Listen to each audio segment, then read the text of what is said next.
तो आज हम देखेंगे कि कितने टाइप के क्वेश्चंस होते हैं जो कोर्ट के सामने आते हैं। तो question of law, question of fact होता है, ठीक है। Mixed question of law and fact होता है, क्वेश्चन ऑफ ओपिनियन होता है, क्वेश्चन ऑफ जुडिशियल डिस्क्रिशन होता है। बट अभी हम question of law, question of fact और mixed question of law and fact समझेंगे। ये इम्पॉर्टेंट है जूरिस्प्रूडेंस के कॉन्टेक्स्ट में, क्योंकि हम इंटरप्रिटेशन ऑफ स्टैट्यूट में पढ़ते हैं। ये इम्पॉर्टेंट है सीपीसी के कॉन्टेक्स्ट में, क्योंकि आप कई बार आपको प्रीलिम्स में क्वेश्चन आता है कि ये लेट्स से ये जुरिस्डिक्शन का मैटर क्या है, क्या क्वेश्चन ऑफ फैक्ट है, क्वेश्चन ऑफ लॉ है, mixed question of fact and law है।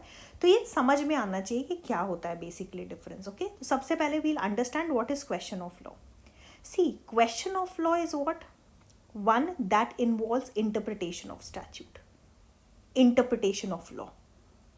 ऐसा कोई भी क्वेश्चन जिसमें कोर्ट का जुडिशियल डिसीजन का या जुडिशियल इंटरप्रिटेशन का रोल आता है, और इस क्वेश्चन को court is duty bound to answer according to whatever the law is. ठीक है, इसमें कोर्ट कोई फैक्चुअल इन्वेस्टिगेशन नहीं करता है, नहीं, उसको कोई फैक्ट नहीं देखना है, उसको लॉ देखना है, लॉ क्या बोल रहा है। तो इसके लिए दो चीज़ें हमने देखनी है, एक तो लॉ क्या है या फिर प्रीवियस डिसीजंस क्या है, जिसको हम प्रेसिडेंसी बोलते हैं। क्यों? क्योंकि आर्टिकल 141 के under constitution of India obviously the judicial decisions have a binding force, वो भी एज गुड एज लॉ ही है। तो ये दो चीज़ें देखनी है। So this is question of law. अभी हम एग्जाम्पल्स भी देखेंगे। तो ये दो चीज़ों पे बेस्ड है, लॉ क्या है और प्रीवियस डिसीजंस क्या है। लॉ क्या बोलता है, कोई ऐसा मैटर है क्या, जैसे हमने सीपीसी में आप पढ़ोगे कि जो अपील जाती है वो सब्सटैंशियल क्वेश्चन ऑफ लॉ पे जाती है, वो फैक्ट पे अपील नहीं। आपने देखा होगा हाई कोर्ट, सुप्रीम कोर्ट में ट्रायल नहीं चलता है, उसमें हमेशा लॉ के पॉइंट पे ही एडजुडिकेशन होता है। ओके, तो एनीवे हम इसको अभी कॉन्टेक्स्ट में देखते हैं। अब क्वेश्चन ऑफ फैक्ट क्या है? क्वेश्चन ऑफ लॉ के ऑपोजिट। जहाँ क्वेश्चन ऑफ लॉ सिर्फ लॉ देखता है कि लॉ एप्लीकेबल है कि नहीं, क्वेश्चन ऑफ फैक्ट देखता है कि फैक्चुअल इन्वेस्टिगेशन करने पे पता चल रहा है कि नहीं। लॉ से हमारा काम नहीं चलेगा। ओके, हमें फैक्ट्स भी इन्वेस्टिगेट करने पड़ेंगे। अब इसको क्विकली एक एग्जाम्पल के तौर पे समझते हैं। क्वेश्चन है कि whether damages should be given और नॉट। अगर ब्रीच हुआ है तो डैमेजेस देंगे कि देने चाहिए, देने होंगे कि नहीं, ये बताओ। ये फैक्ट है, ये क्वेश्चन ऑफ लॉ है कि क्वेश्चन ऑफ फैक्ट है? अगर हम क्लियरली देखें तो क्वेश्चन ऑफ लॉ है। क्यों? क्योंकि हमें सेक्शन 73 बोलता है, 73 and 74 of Indian contract act, कि अगर ब्रीच हुआ है तो डैमेजेस मिलेंगे। It's a matter of law, right? कोई हम फैक्ट्स नहीं लगा रहे हैं, बट कितने मिलेंगे, हाउ मच, ये एक फैक्चुअल बात है, ये क्वेश्चन ऑफ फैक्ट है ना। हमें कहाँ दिया हुआ है कि क्या चीज़ कंसिडर होगी? Section 12 of Indian evidence act भी बात करता है इसके बारे में। और भी कुछ ये चीज़ें हैं जो हमें देखनी पड़ती हैं कि क्या क्या चीज़ें देखनी पड़ेंगी डैमेजेस ग्रांट करने के दौरान। तो ये हम जब देखेंगे तो we have to investigate into the case, है ना, कि भाई इंजरी कितनी हुई है, क्या दोनों में से एक की ही गलती थी कि दोनों की गलती थी, डिफेमेशन का केस है तो क्या कोई एलिमेंट ऑफ ट्रूथ है कि नहीं है। These all things we have to see. Okay, अच्छा, तो एक अब मैं आपको ट्रिक बताती हूँ, एक और एग्जाम्पल ले लेते हैं, फिर I tell you the trick. अब एक बच्चा है, ठीक है, इस बच्चे ने he has been accused of a crime, let's say murder के लिए अक्यूज्ड है ये, या चोरी के लिए अक्यूज्ड है, मर्डर तो ज़्यादा हो जाएगा।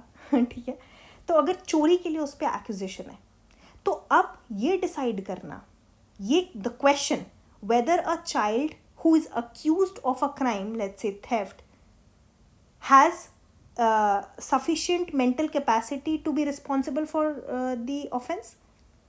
तो अब देखना, अगर ये बच्चा 7 साल का कम है, 7 साल से कम का है, तो यही क्वेश्चन कि whether the child is responsible for the offence और नॉट, ये बन जाएगा हमारा क्वेश्चन ऑफ लॉ। क्यों?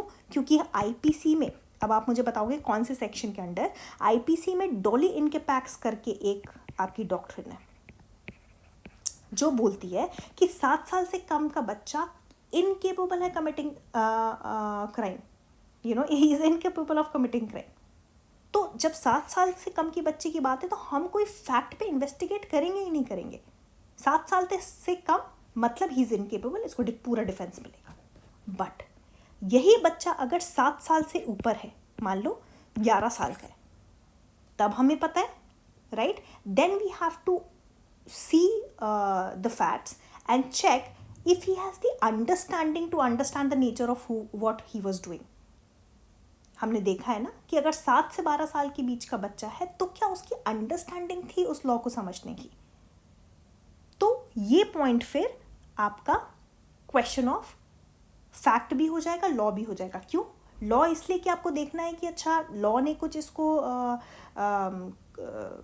लीनियंसी प्रोवाइड करी है, और फैक्ट मतलब कि क्या वो उस लीनियंसी के ब्रैकेट में फॉल करता भी है कि नहीं। Okay, so this is one thing. Question of fact means question involving the arrival eight truth, that is finding out. आप फाइंड आउट कैसे करोगे? एविडेंसेस देख के, विटनेसेस से पूछ के, पुलिस ने अगर जो वो चीज़ें कलेक्ट करी हैं एविडेंस, उसको देख के। सो जनरली क्या होता है कि जहाँ पर भी वर्ड, अगर कॉन्ट्रैक्ट के केस में देखें तो अगर रीजनेबलनेस, मान लो अगर रीजनेबल वर्ड यूज़ किया गया है, ठीक है, या अनरीजनेबल या सब्सटैंशियल वर्ड यूज़ किया गया, ये तो यार बड़े वेग से बात है ना। सब्सटैंशियल, इसका कोई ऑब्जेक्टिव डेफिनेशन है क्या? नहीं। इसको आप कहीं लॉ से देख सकते हो क्या? नहीं। ये तो इन्वेस्टिगेशन के बाद ही पता चलेगा ना भाई कि रीजनेबल है कि नहीं है, सब्सटैंशियल है कि नहीं है ना। एक और क्वेश्चन समझते हैं। ये क्वेश्चन कि ए और बी के बीच में अग्रीमेंट हुआ 26 मार्च को कि नहीं। अब ये क्या है? It's a question of fact. क्या देखना है आपको? बस डेट देखनी है कि क्या इन दोनों के बीच में अग्रीमेंट हुआ, साइन वाइन हुए पेपर की नहीं। पर अगर मैं बोलूं कि क्या ये जो कॉन्ट्रैक्ट है या ये जो अग्रीमेंट है वो वैलिड है क्या, तो आपको फिर सेक्शन 10 को इन्वेस्टिगेट करना पड़ेगा, Indian contract act. This becomes a question of law. Okay, पर अब अगर मैं आपसे बोलूं, समझिएगा ज़रा, कि ये जो कॉन्ट्रैक्ट है, क्या इन दोनों के बीच में जो कॉन्ट्रैक्ट हुआ वो पार्टनरशिप अग्रीमेंट है कि नहीं है। तो सबसे पहले तुम क्या देखोगे कि अग्रीमेंट है कि नहीं है। वो तो फैक्चुअल चीज़ है, आपने देखा कि हाँ भाई अग्रीमेंट है कि नहीं है। पर क्या वो पार्टनरशिप अग्रीमेंट है कि नहीं, उसके लिए आपको लॉ देखना पड़ा। तो it's a mix question of both fact and law. Okay, so this becomes very important. अच्छा, एक और कुछ एग्जाम्पल्स देख लेते हैं इसके कि क्या कैसा है। jurisdiction, लिमिटेशन में क्या होता है?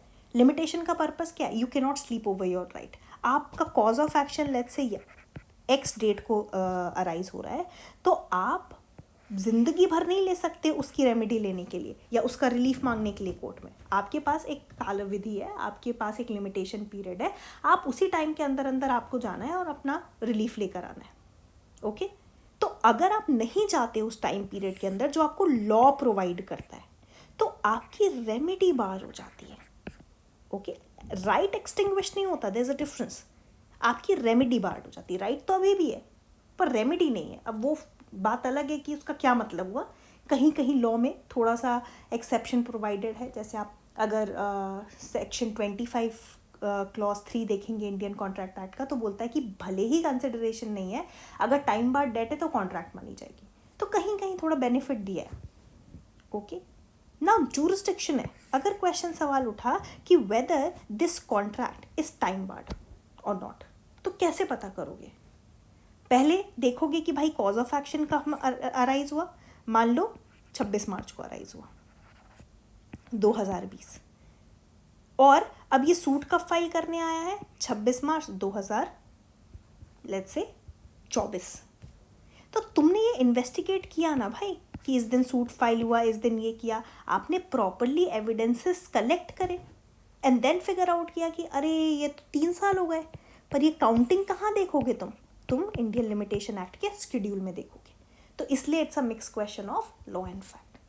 सिमिलरली जुरिस्डिक्शन भी, अगर तुम्हें देखना है भाई पिक्यूनरी जुरिस्डिक्शन है कि नहीं है, तो पहले तो तुम सूट का वैल्यूएशन देखोगे ना, पहले प्रॉपर्टी का अमाउंट देखोगे, फिर ही तो पता चलेगा कि पेक्यूनियरी जुरिसडिक्शन है कोर्ट का कि नहीं है। अब वो कहाँ देखोगे? कोर्ट फी एक्ट में, वैल्यूएशन कोर्ट वैल्यूएशन एक्ट में, सॉरी सूट वैल्यूएशन एक्ट में। तो तुम्हें दोनों चीज़ें देखनी पड़ेंगी, फैक्ट भी देखना पड़ेगा, वेयर एक्ट भी देखना पड़ेगा। All right, so this becomes extremely important when you are studying question of law, question of fact, mixed question of law and fact. तो हमेशा याद रखना, अगर तुम रेस जुडिकेटस पढ़ रहे हो, सेक्शन 11 ऑफ सीपीसी, अब res judicata question of law है, क्वेश्चन ऑफ फैक्ट है, मिक्स क्वेश्चन ऑफ लॉ है या फैक्ट है, we'll discuss this when we discuss res judicata, okay. But ये भी अब बताया है, इस पे भी अलग अलग इंटरप्रिटेशन है, अलग अलग जजेस की जजमेंट्स अलग अलग आए। कोई बोलता है कि प्योर क्वेश्चन ऑफ फैक्ट है, कोई बोलता है mix question of fact and law है, कोई बोलता है प्योर क्वेश्चन ऑफ लॉ है। तो विल डिस्कस दिस। मीनवाइल आप दिमाग लगाओ और बताओ कि ये क्या है और उसका रीज़न क्या होगा।